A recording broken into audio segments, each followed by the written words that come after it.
कृष्ण गोविंद गोविंद गोपाला कृष्ण गोविंद गोविंद गोपाला भज मोरे मुकुट श्री नंद लाला भज मोरे मुकुट श्री नंद लाला कृष्ण गोविंद गोविंद गोपाला कृष्ण गोविंद गोविंद गोपाला भज मोरे मुकुट श्री नंद लाला।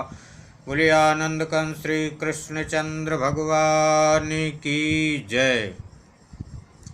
बोलिए वृंदावन बिहारी लाल की जय।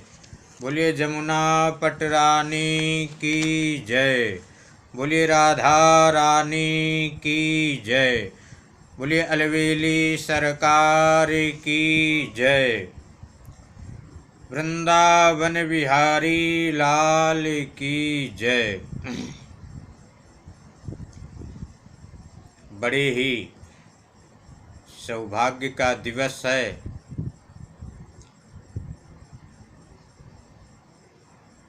वही क्षण, वही समय जीवन का सबसे श्रेष्ठ समय है कि जिस क्षण, जिस समय वाणी के द्वारा भगवान का नाम निकल जाए, कानों के द्वारा भगवान की कथा श्रवण करने को मिल जाए, वही जीवन का सबसे सार्थक समय है। देखिए, जो हम सब आँख से देख रहे हैं, जितना भी इतनी हरियाली देख रहे हैं, गाड़ी देखते हैं, बंगला देखते हैं, और ये संपूर्ण विश्व देख रहे हैं, एक दिन ऐसा होता है कि संपूर्ण विश्व भी नहीं रहता। जैसे संकल्प में बोलते हैं कि 28तमे ये जो सृष्टि चल रही है, अभी जो कलयुग ये चल रहा, ये 28वां कलयुग चल रहा।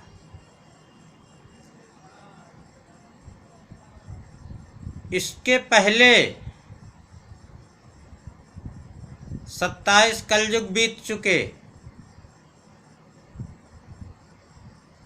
और 28 सतयुग त्रेता द्वापर ये सब बीत चुके। ऐसा कब तक चलता रहेगा?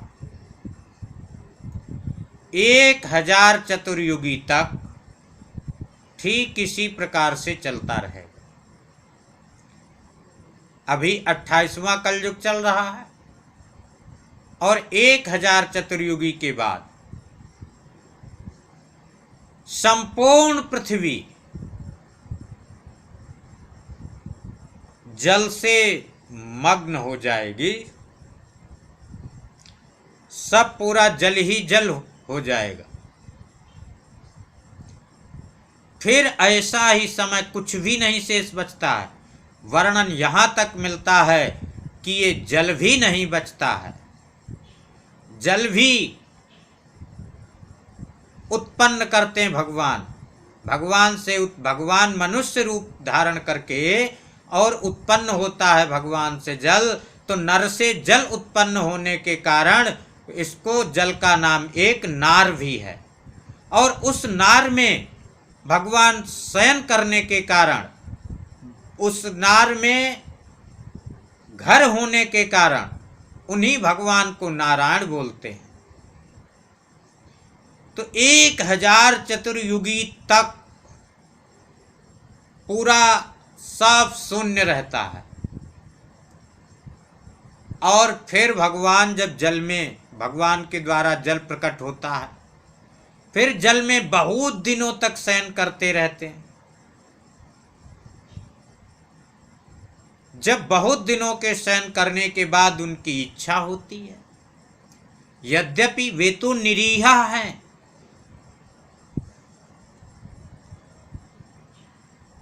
उदाप्लुतं वे समिदं तदासीत् यन्निद्रयामि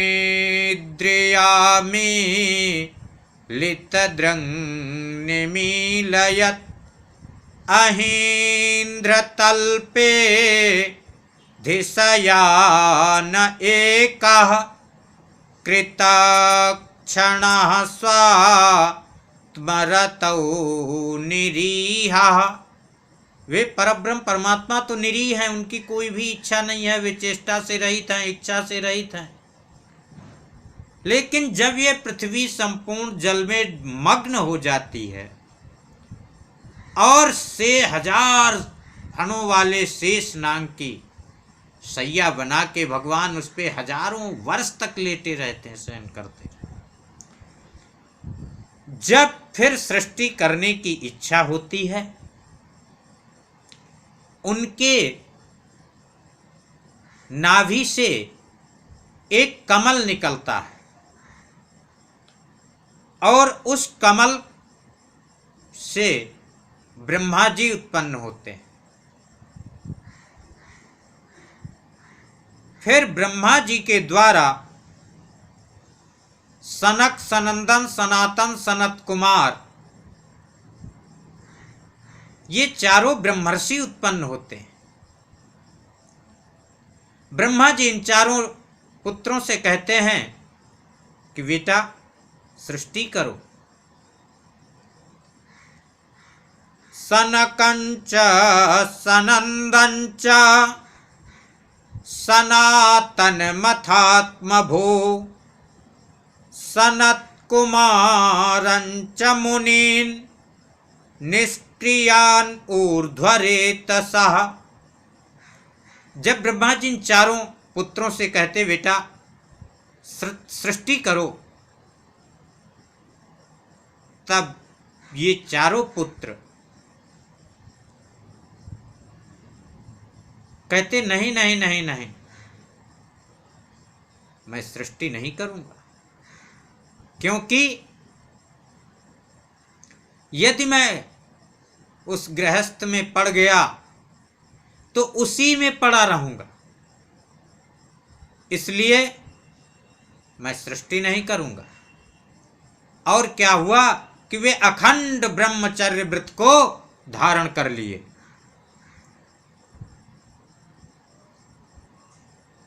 जब ये तो अखंड ब्रह्मचर्य व्रत को धारण कर लिए, अब ब्रह्मा जी सोचे, विचार किए कि देखो मैं तो कह रहा था सृष्टि करो सृष्टि करो, लेकिन ये तो मेरी बात नहीं मानते हैं। ब्रह्मा जी को क्रोध हुआ और जैसे ही क्रोध हुआ तो भ्रुवोर्मध्यात् प्रजापते, कि ब्रह्मा जी के भौं के मध्य से रुद्र भगवान भोलेनाथ प्रकट हो गए और वे प्रकट होकर के रोने लगे। तो ब्रह्मा जी ने देखा कि ये तो रो रहा है, तो जैसे देखे कि ये तो रो रहा है तो तुरंत उन्होंने उसका नामकरण कर दिया, रुदनोतीति रुद्रः, कि रो रहा है तो इसका नाम रुद्र होगा। फिर 11 रुद्राणियों के साथ उसको 11 रुद्राणियां दे दी और कह दिया सृष्टि करो। अब भोलेनाथ ने सृष्टि करना प्रारंभ कर दिया। तो वे किस प्रकार की सृष्टि कर रहे हैं कि को मुखहीन विपुल मुख काहो, अब बिनु पद कर को बहु पद बाहो। कि किसी का तो मुख ही नहीं है और किसी के बहुत मुख हैं, किसी के हाथ नहीं हैं, किसी के बहुत से हाथ हैं, किसी के पैर नहीं हैं और किसी के बहुत से पैर हैं। विपुल नयन को नयन बिहीना, रिष्ट पुष्ट को अति तन खीना। तो कोई तो किसी के तो बहुत बड़े बड़े नेत्र हैं, आंखें हैं, बहुत बड़ी बड़ी आंखें हैं, लेकिन किसी किसी के तो क्या देखते हैं कि को नयन विहीना, किसी के नेत्र ही नहीं है। कोई तो बहुत बलवान, बहुत मोटा तगड़ा है, यहाँ तक है कि पतली गली में उसको वे चलता है तो उसमें फंस जाता है, फिर उसको बहुत मुश्किल से निकालना पड़ता है, इतना मोटा। और कोई तो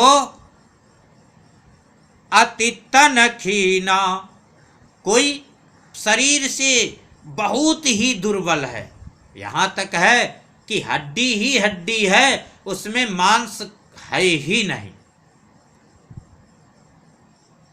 तो ये सब सृष्टि भूत प्रेत पिशाच बेताल कुष्मांड ये सब सृष्टि उत्पन्न कर दिए। और जब ये सब सृष्टि उत्पन्न किए शंकर जी, अब उसको तो भोजन चाहिए। तो भोजन के लिए क्या हुआ कि ब्रह्मा जी को ही खाने के लिए दौड़ पड़े। अब जब ब्रह्मा जी को खाने के लिए दौड़ पड़े तो उसमें कुछ लोग कहे कि अरे अरे ये तुम क्या कर रहे हो, नहीं नहीं ऐसा नहीं करना चाहिए।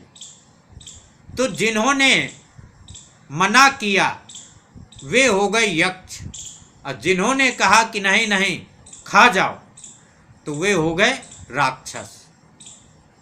ब्रह्मा जी ने देखा कि ये तो हम ही को खाने के लिए मेरी ओर ही दौड़ते चले आ रहे हैं। तुरंत ब्रह्मा जी ने कहा कि अलम प्रजा भी सृष्टा भी, कि इस सृष्टि को तुरंत अभी बंद कर दो। तो मानो रुद्र भगवान ने कहा तो फिर क्या करें, क्योंकि आपने ही तो कहा था सृष्टि करो। कार्य मैं कहा था, लेकिन ऐसी सृष्टि थोड़ो कहा था जो कि मेरे को खाने के लिए दौड़ रही है। तो कहे क्या करें, तो ब्रह्मा जी क्या आदेश दे दिए कि तप आतिष्ठ भद्रम ते सर्वभूत सुखावहम, कि अब तुम तप करो जिससे सभी प्राणियों का कल्याण होगा। तो रुद्र भगवान तो अपने तपस्या में लग गए और वहीं से सृष्टि वे बंद कर दिए। इधर ब्रह्मा जी ने 10 पुत्र उत्पन्न किए। वे 10 पुत्र कौन कौन से हैं? मरीचिरत्र्यंगिरसौ पुलस्त्य पुलः क्रतो भृगु वसिष्ठो दक्षश्च दशमस्तत्र नारदः। मरीचि, अत्रि, अंगिरा, पुलस्ती, पुलह, क्रतु, भृगु, वशिष्ठ, दक्ष और 10वें नारद जी। तो ये 10 पुत्र उत्पन्न किए। ब्रह्मा जी ने इसके बाद में ब्रह्मा जी की वाणी से सरस्वती जी उत्पन्न हुई। और सरस्वती जी इतनी सुंदर थीं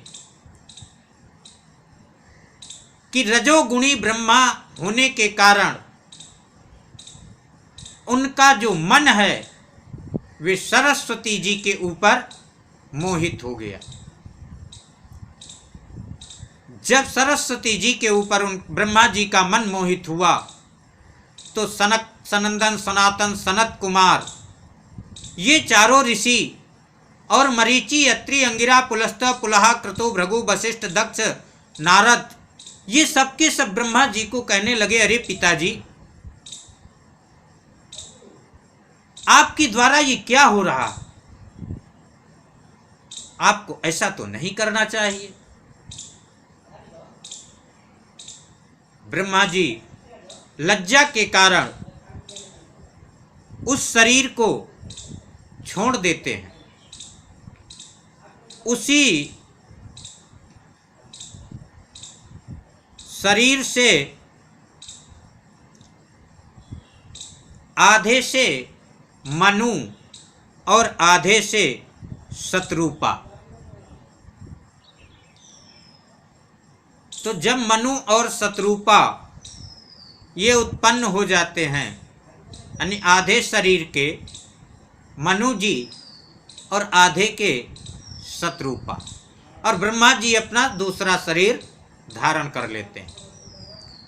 ब्रह्मा जी ने कहा, मनु शत्रुपा से कि सृष्टि करो।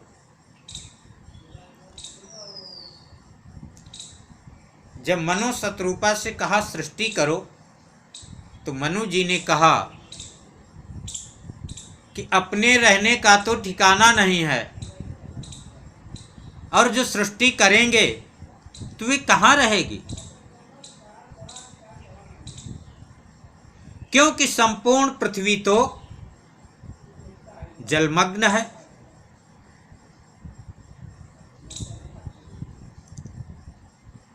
जब संपूर्ण पृथ्वी जलमग्न है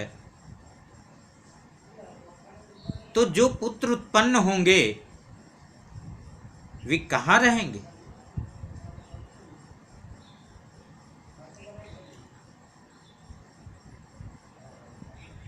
जब ये बात कही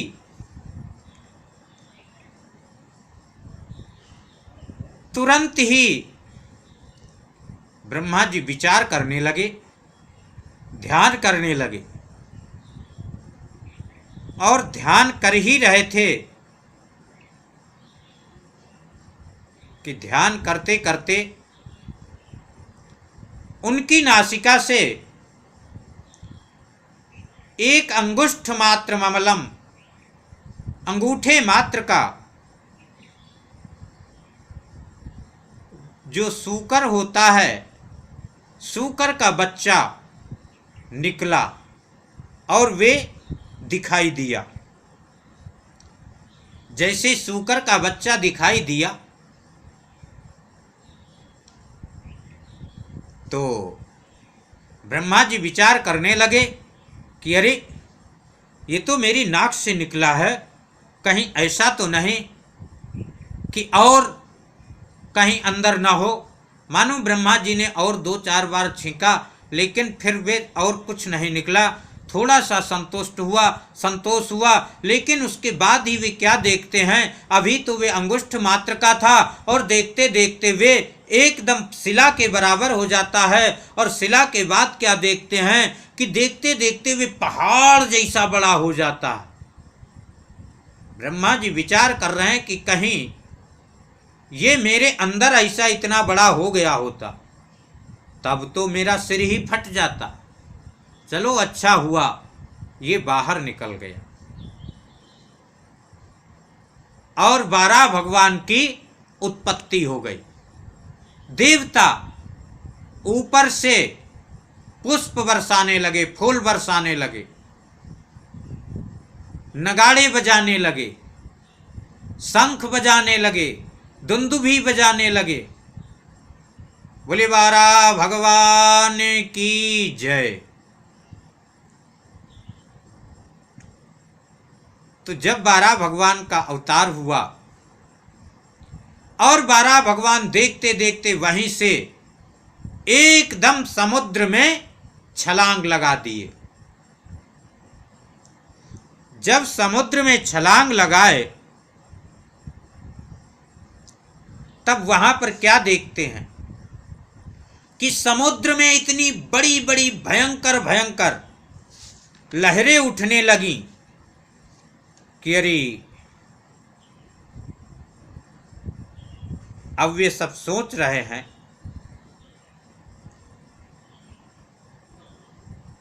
समुद्र ने भी विचार किया कि आखिर ये इतना भयंकर पर्वत जैसा कौन आ गया इसमें। वाराह भगवान सीधे चलते चले गए जहां हिरण्याक्ष और हिरण्याकश्यप, हिरण्याक्ष ने पृथ्वी को दबा करके रखा था जल से, तो जैसे ही पृथ्वी को वहां से वाराह भगवान उठाए तो वाराह भगवान ने जो पृथ्वी को उठाया है ये कहां पर रखे? सबसे पहले जो मुख में शूकर के दो इधर बीर होती है, दांत होते हैं, दांत के ऊपर रखा। कहाँ रखा? अपने मुख के ऊपर रखा। यानी पृथ्वी भगवान की मुख्य है, मुख्य बना दिया। और जब मुख्य बना करके अब वाराह भगवान चलने लगे, लेकिन तब तक क्या होता है, हिरण्याक्ष ने देखा कि अरे ये कौन है जो कि मेरी पृथ्वी को लिए जा रहा है। तुरंत हिरण्याक्ष ने कहा, अरे ग्राम सिंह, कहने का मतलब हुआ अरे कुत्ते, ये मेरी धरोहर है, ये पृथ्वी मेरी है, तो इसको कहाँ लेके जा रहा है? भगवान ने विचार किया कि अभी उत्तर देना ठीक नहीं है। क्यों? क्योंकि उत्तर जब तक नहीं देना है जब तक अपना कार्य सिद्ध ना हो जाए।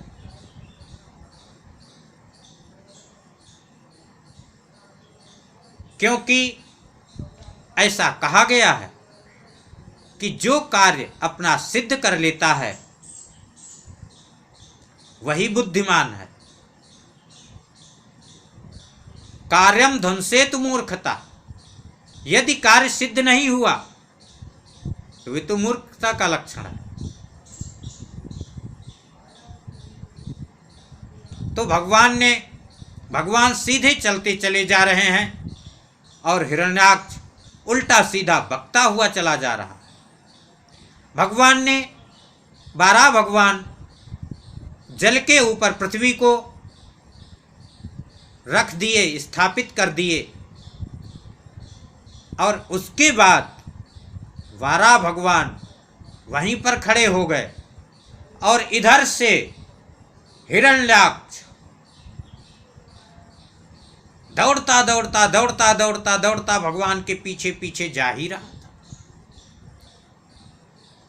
तो जब पृथ्वी को रख करके खड़े हो गए और कहने लगे कि सत्यम वयंभो वन गोचरा मृगान युष्मद्विधान मृगये ग्राम सिंहान, कि सही में कि मैं तुम्हारे जैसे ही ग्राम सिंहों को खोजता फिरता हूं। मैं सत्यम वयंभो वन गोचरा, मैं वन में विचरने वाला, लेकिन तुम जैसे ग्राम सिंहों को, यानी तुम जैसे कुत्तों को खोजता फिरता हूं।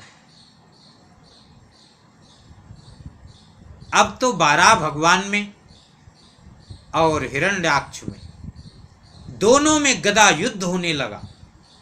और इतना गदा युद्ध हो रहा है कि दोनों की गदाएं एक दूसरे से जो टकरा रही हैं, वे टकराने का जो शब्द है वे पूरी त्रिलोकी में छा जा रहा है। ऊपर से देवता देख रहे हैं और देवता कह रहे हैं कि हे प्रभु, जल्दी कीजिए, इसको जल्दी से मार दीजिए, ये अब जीने का हकदार नहीं है, क्योंकि ये बहुत दुष्ट है, बहुत पापाचारी है, बहुत अत्याचारी है। समय को देखते हुए भगवान ने चक्रेण चिच्छेद निशातनेमिना कि पैनी धार वाले चक्र से हिरण्याक्ष का सिर काट दिया। ऊपर से जय शब्दो नमः शब्द कि जय शब्द, नमः शब्द, साधु शब्द, ये सब होने लगा और फूलों की बरसात होने लगी। लेकिन हिरण्याक्ष समाप्त तो हो गया, लेकिन इसके बाद भी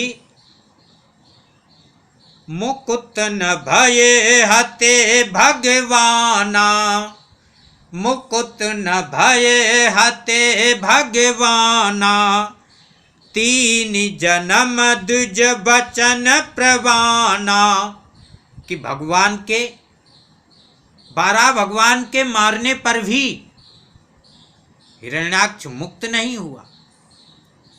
क्यों नहीं मुक्त हुआ? क्या कारण? 3 जन्म द्विज वचन प्रमाण, क्योंकि ब्राह्मणों का श्राप है कि 3 जन्मों तक तुम राक्षस रहोगे। कहने का मतलब ये हुआ, यदि ब्राह्मण श्राप दे देते हैं तो उसको भगवान भी यदि वे करते हैं तो वे ब्राह्मण का श्राप नहीं समाप्त होता। तो अब यहां पर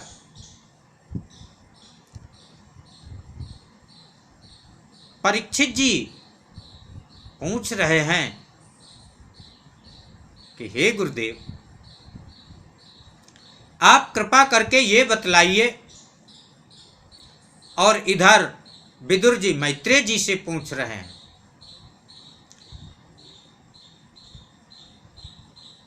कि ये जो हिरण्याक्ष की और 12 भगवान की आपने कथा सुनाई, लेकिन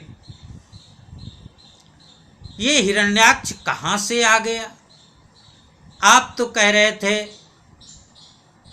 कि ब्रह्मा,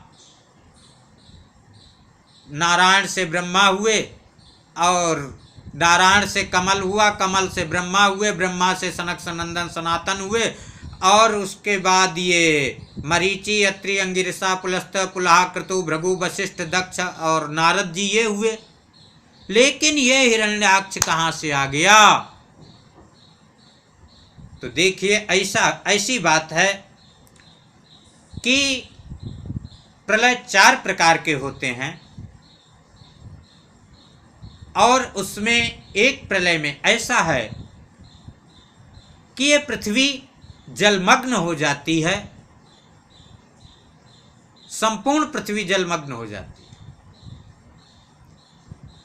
उस समय दिति जो हैं ये पाताल को चली जाती हैं, कश्यप स्वर्ग लोक चले जाते हैं अदिति के सहित, और हिरण्याक्ष और हिरण्याकश्यप ये जल विहार करते रहते हैं। तो अब विदुर जी पूछने लगे कि इनको श्राप कैसे लगा?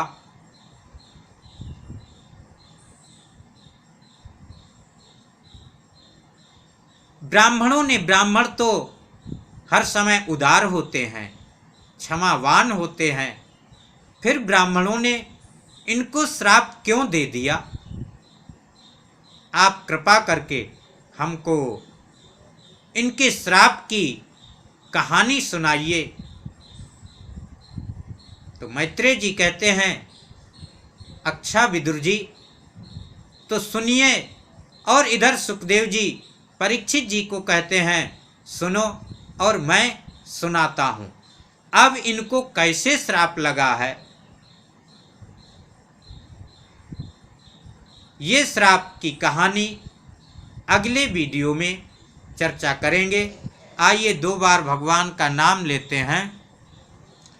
कृष्ण गोविंद गोविंद गोपाला, कृष्ण गोविंद गोविंद गोपाला, भज मोरे मुकुट श्री नंद लाला, भज मोरे मुकुट श्री नंद लाला। बोलिए आनंद कंस श्री कृष्ण चंद्र भगवान की जय।